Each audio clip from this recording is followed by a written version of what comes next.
ఈరోజు మూసీ నది పునరుద్ధరణ కార్యక్రమము బ్యూటిఫికేషన్ లేకపోతే లూటిఫికేషన్ అని కొంతమంది తెలివితేటలన్నీ ప్రదర్శించి ఏదైతే మాట్లాడుతుందో గాంధీ స్టాచ్యూకే 5,000 కోట్లు ఖర్చు పెడుతున్నారు.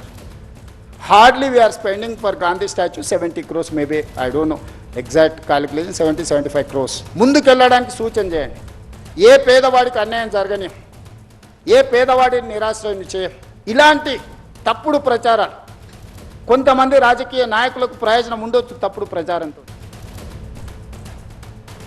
కానీ మూసీ ప్రాజెక్టులో క్లారిటీ మిస్ అవుతుందంటోంది బీఆర్ఎస్. వేలాది ఇళ్లు కూల్చేసి లక్షలాది మందిని రోడ్డును పడేస్తే ఊరుకునేది లేదని డీపీఆర్ సిద్ధం కాకముందే హడావిడి చేయడం ఏంటని నిలదీస్తున్నారు గులాబీ నేతలు. Imli bus stand, metro railway స్టేషన్లు, నీటి శుద్ధి కేంద్రాలు, దేవాలయాలు, చర్చ్లు, మసీదుల్ని కూడా మూసీ పరివాహకంలో కట్టుకున్నారు. వాటన్నింటినీ కూల్చేస్తారా అని సూటిగా ప్రశ్నిస్తోంది బీఆర్ఎస్. సుందరీకరణ పేరు పెట్టి విధ్వంసం చేస్తే ఊరుకునేది లేదని హెచ్చరిస్తోంది కూడా. Power point versus public point కాన్సెప్ట్తో జనం వైపు నిలబడి ప్రభుత్వాన్ని కడిగేస్తోంది బీఆర్ఎస్. ఒక తుగ్లక్ పాలన లాగా ఉంది రేవంత్ రెడ్డి పాలన. ఒకసారి మూసీ సుందరీకరణ అంటాడు, ఒకసారి మూసీ ప్రక్షాళన అంటాడు, ఇంకొకసారి మూసీ పునర్జీవము అంటాడు. అసలు ఏంది నువ్వు చేస్తుంది? ప్రక్షాళన, సుందరీకరణ, పునర్జీవమా? మూసీ బాధితుల పక్షాన ఉంటుందా, ఈ దోపిడీ చేస్తున్న రేవంత్ రెడ్డి పక్షాన ఉంటుందో కూడా ప్రజలకు క్లారిఫై చేయాలి. ఇక మూసీ పునరుజ్జీవం తన మానస పుత్రికని ఎట్టి పరిస్థితుల్లో చేసి చూపిస్తారని సీఎం రేవంత్ రెడ్డి శపథం చేస్తూ ఉంటే, మూసీ బాధితులకు అండగా ఉంటామని బీజేపీ అంటుంది. యాక్షన్ ప్లాన్ పై కసరత్తు చేస్తోంది మరోవైపు. ఇక కాంగ్రెస్ ప్రభుత్వం తలపెట్టిన మూసీ ప్రాజెక్ట్ అసంబద్ధంగా ఉందని గట్టిగా వాదిస్తోంది. లీగల్గా ఇల్లు కూడా కొట్టినటువంటి పరిస్థితి వస్తుంది ఈరోజు అక్కడ. కాబట్టి అది అవసరం లేదు. నేను ఇది గాంధీ స్టాచ్యూ కట్టాలంటే అన్ని ఎకరాలు 100 ఎకరాలు కావాలా మీకు? అయితే సిటీ మొత్తం కనబడడానికి గాంధీ గారి పైన బొమ్మ పెడతాడు. అంటే సిటీ చూడడానికి అందరు గాంధీ గారి దగ్గర పోయి సిటీ చూసి కింద దాటానికి మా ఇల్లుని పోవాలా? ఇదే అంశానికి సంబంధించి మా స్పెషల్ కరెస్పాండెంట్ ప్రభాకర్ అందుబాటులో ఉన్నారు. ప్రభాకర్, ఇక్కడ బీఆర్ఎస్ మూసీ పునరుజ్జీవ విషయంలో చాలా దూకుడుగా కనిపిస్తోంది. ప్రస్తుతం మూసీ స్థితిగతులపై ప్రెజెంటేషన్ ఇస్తుంది బీఆర్ఎస్ వర్కింగ్ ప్రెసిడెంట్ కేటీఆర్. కూడా దీంట్లో యాక్షన్ ప్లాన్ రెడీ చేసుకున్నారు. అయితే power point versus public point గా కనిపిస్తోంది ఈ కాన్సెప్ట్. అసలు ఏం చెప్పబోతున్నారు? కాంగ్రెస్ బీజేపీని కంబైన్డ్ గా ఎలా కార్నర్ చేయబోతున్నారు?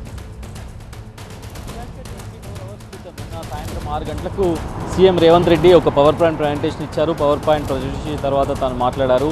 మూసీ రీజనరేషన్ ఏ విధంగా జరగబోతుంది, ప్రపంచవ్యాప్తంగా ఎలాంటి రివర్ రీజనరేషన్స్ జరిగాయి, అక్కడ అభివృద్ధి ఎలా ఉంది, రివర్ ఎకానమీ ఎలా పెరిగిందనే దానిపైన పూర్తి స్థాయిలో ఎక్స్ప్లెయిన్ చేశారు. అది సియోల్ అయినా, థేమ్స్ అయినా, టోక్యో అయినా, సిముదా అయినా. సో ఇట్లాంటి వాటికి సంబంధించిన పూర్తి స్థాయి ప్రజెంటేషన్ ఇచ్చారు. దాని కౌంటర్గానే ఈరోజు కేటీఆర్ పబ్లిక్ పాయింట్ పేరుతోని ప్రజెంటేషన్ ఇవ్వబోతున్నారు. పబ్లిక్ ప్రజెంటేషన్ ఇస్తా అనేది చెప్తున్నారు. సో దాంట్లో భాగంగా ఇదివరకు బీఆర్ఎస్ ఏ రకమైన మూసీ అభివృద్ధి కోసం ఏ రకమైన చర్యలు చేపట్టింది, జనావాసాలకు ఇబ్బంది లేకుండా ఏ రకమైన డిపిఆర్ స్టడీ చేసింది అనేది ప్రత్యేకంగా వివరించబోతున్నారు. నేను స్టార్ హోటళ్లలో కాదు ప్రజల మధ్యకు వెళ్తున్నానంటూ నిన్నటి నుంచి కూడా ట్వీట్స్ వేస్తున్నారు, కామెంట్స్ చేస్తున్నారు. సో ఈ నేపథ్యంలోనే ఈరోజు ప్రజల మధ్య నేను ప్రజెంటేషన్ ఇస్తా అంటూ కేటీఆర్ కూడా వెళ్లారు. సో దాంట్లో భాగంగానే ఎస్టీపీస్ నిర్మాణాలు చేపట్టింది. మూసీలో భాగంగా ఎక్కడా కూడా ఇబ్బందులు లేకుండా చాలా STPs, sewerage treatment plants BRS ప్రభుత్వం చేపట్టింది. సో వాటికి సంబంధించి కేటీఆర్ వివరించున్నారు. దాంతోపాటుగా మూసీ బ్యూటిఫికేషన్ కాదు లూటిఫికేషన్ అంటూ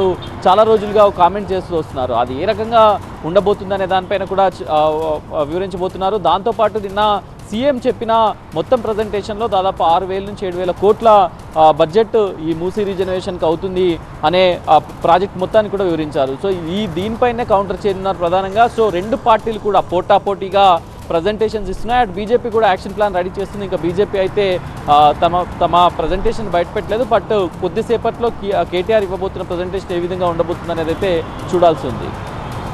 right, thanks for the updates Prabhakar.